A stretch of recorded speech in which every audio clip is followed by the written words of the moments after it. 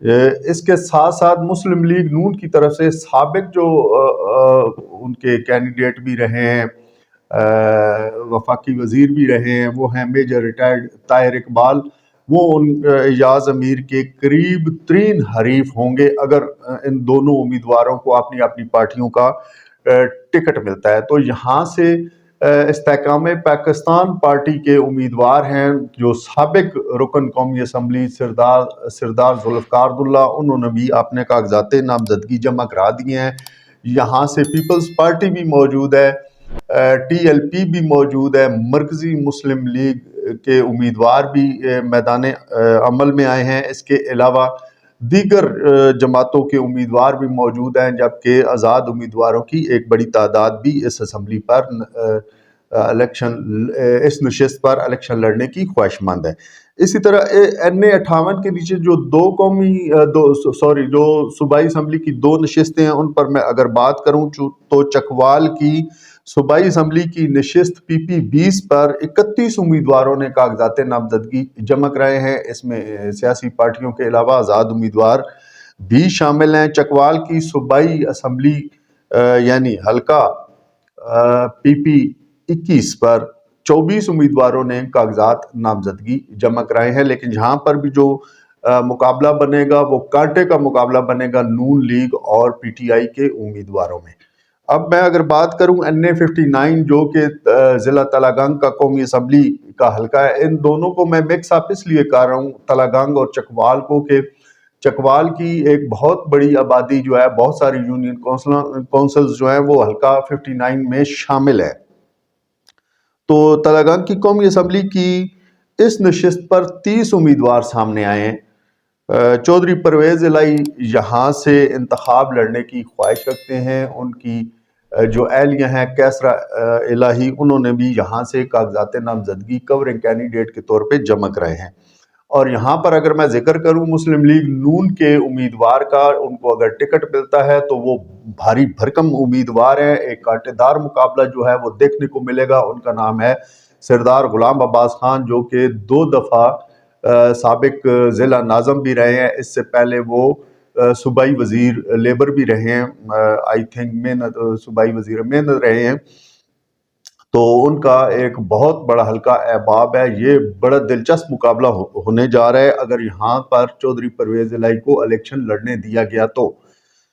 اس حلقے سے میں آپ کو یہاں کی ایک خاص بات بتا دوں کہ پہلی دفعہ تلہ گنگ سے خواتین کی بہت بڑی تعداد نے اس نشست پر الیکشن لڑنے کی خواہش کا اظہار کیا ہے، اور 5 خواتین نے کاغذات نامزدگی بھی جمع کرا دیے ہیں، جن میں سے ایک کیسرا الہی ہیں جو کہ PTI کی طرف سے امیدوار کے طور پہ سامنے آئی ہیں، جبکہ فوزیہ بیرام بھی یہاں موجود ہیں جو کہ PTI کی سابق MNA ہیں، وہ بھی یہاں سے الیکشن لڑنے کی خواہش مند ہیں۔ اس کے علاوہ میڈم خالدہ بلوچ ہیں جو کہ پیپلز پارٹی کی طرف سے الیکشن لڑنے کا پلان رکھتی ہیں، اور انہوں نے بھی اپنے کاغذات نامزدگی جمع کرائے ہیں۔ اسی طرح 2 خواتین اور بھی شامل ہیں۔